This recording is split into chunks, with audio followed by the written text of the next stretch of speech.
Matinding selos ang nagtulak sa isang padre de pamilya dahilan para sunugin nito ang sarili nilang tahanan sa barangay Nuevo Iloco, Mawab, Davao de Oro. Sa ulat mula sa Mawab Municipal Fire Station, nakita na lamang ng mga residente na mabilis kumalat ang apoy sa bahay ng mga asawang sina Johnny at Ana Marie Arayan.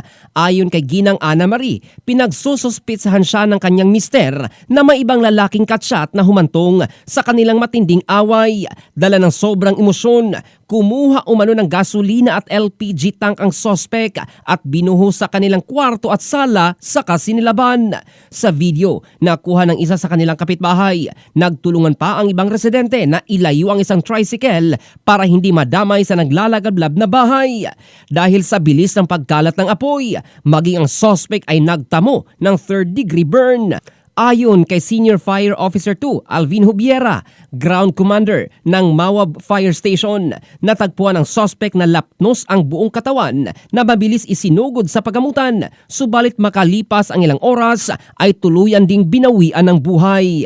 Maliban sa selos, isa rin sa tinitingnang dahilan at nagpalala sa bugso ng damdamin ng suspect ay ang ipinagbabawal nitong bisyo na ayon sa ginang, sinubukan pa nitong baguhin ng asawa. Subalit huli na ang lahat dahil tuluyan na itong nilamon ng bisyo at ng kanyang selos.